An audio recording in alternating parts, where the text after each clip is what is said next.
அனைவருக்கும் வணக்கம். தமிழ் செம்மொழி மன்றத்தின் சார்பில் ஒவ்வொரு நாளும் தினந்தோறும் ஒவ்வொரு ஆளுமைகளினுடைய சிறப்பான பேச்சு பதிவுகளை வெளியிட்டு வரும் தமிழ் செம்மொழி மன்றத்திற்கு என்னுடைய நன்றியினை தெரிவித்துக் கொள்கிறேன்.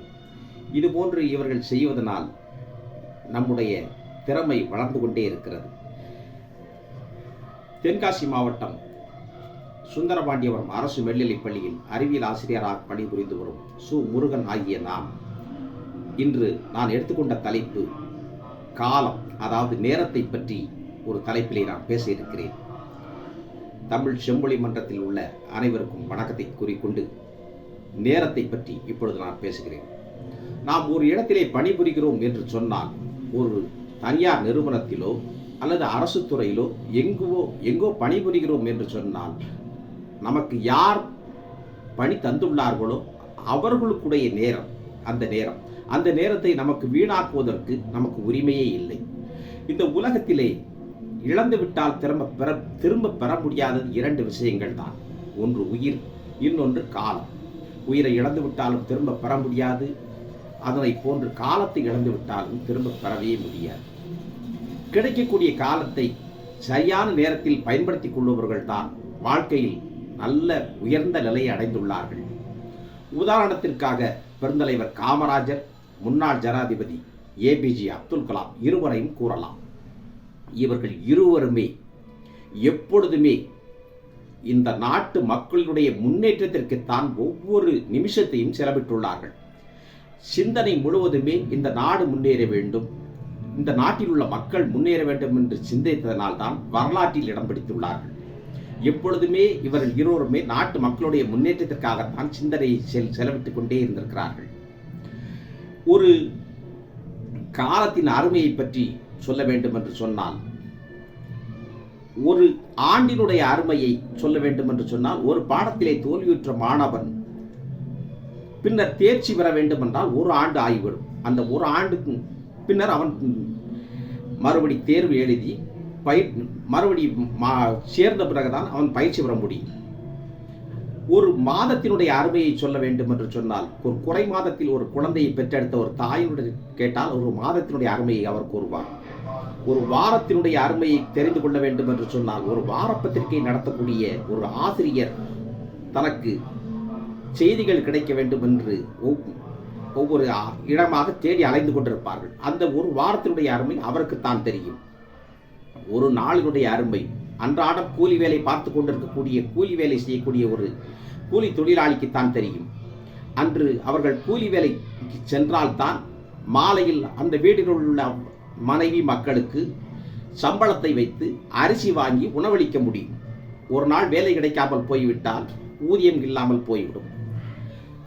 ஒரு மணி நேரத்தினுடைய அருமையை தெரிந்து கொள்ள வேண்டும் என்றால், காலதாமதமாக ஒரு மணி நேரம் காலதாமதமாக சென்று ரயிலை விட்டுவிட்டவர்கள் பின்னர் 4 மணி நேரம் 5 மணி நேரம் காத்திருந்தால்தான் அடுத்த தொடர் வண்டி கிடைக்கும். ஒரு மணி நேரத்தினுடைய அருமை அவர்களுக்கு தான் தெரியும். விட்ட ரயிலே மீண்டும் வருது, இப்பொழுதும் விட்டு விடுவாயோ என்று ஒரு பழமொழியை சொல்லுவார்கள். கிடைக்கக்கூடிய வாய்ப்பை பயன்படுத்திக் கொள்பவர்கள், நேரத்தை திட்டமிட்டு செலவழிப்பவர்கள் வாழ்க்கையிலே வெற்றி பெறுகிறார்கள். கடினமாக உழைப்பவர்கள் மட்டுமே வெற்றியை பெறுகிறார்கள். இந்த முயற்சியும் பயிற்சியும் நம்முடைய இறுதி மூச்சு இருக்கும் வரை இருக்க வேண்டும் என்று சொல்வார்கள்.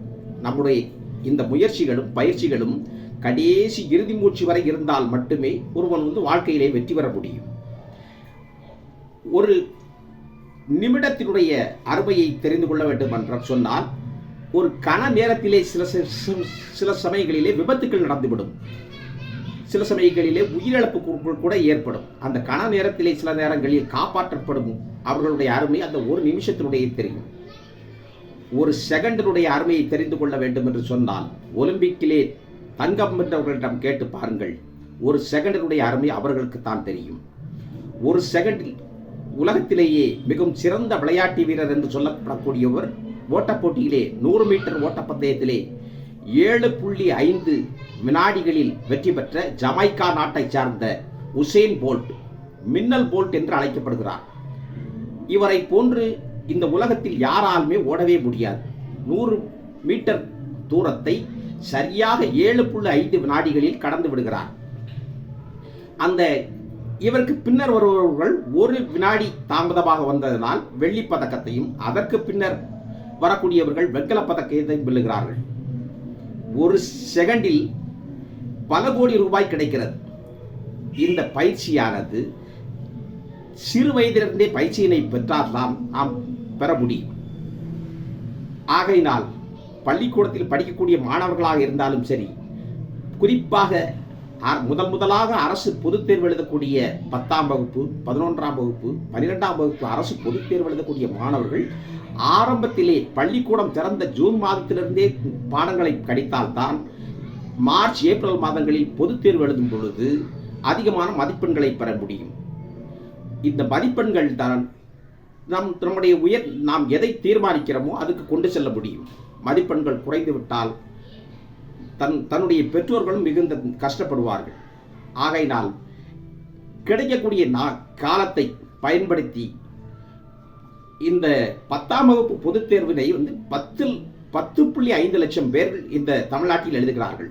10.5 லட்சம் பேர் எழுதும்போது மாநிலத்திலே முதல் மாணவனாக அல்லது மாணவியாக வரக்கூடிய மாணவர்கள் சொல்லக்கூடிய பேட்டி என்னவென்று சொன்னால், அன்றன்று நடக்கும் பாடங்களை அன்றன்றே நான் படித்ததனால்தான் இந்த அளவுக்கு வெற்றியை பெற முடிந்தது என்ற பேட்டியை மட்டும்தான் கூறுவார்கள். ஆகையினால் நாம் மொத்தமாக சேர்த்து வைக்காமல் அன்றன்று நடக்கக்கூடிய பாடங்களை அன்றன்றே படித்து விட்டோம் என்று சொன்னால் பெரும் சுமையாக இருக்காது, அதிகமான மதிப்பெண்களை பெற்றுவிடலாம்.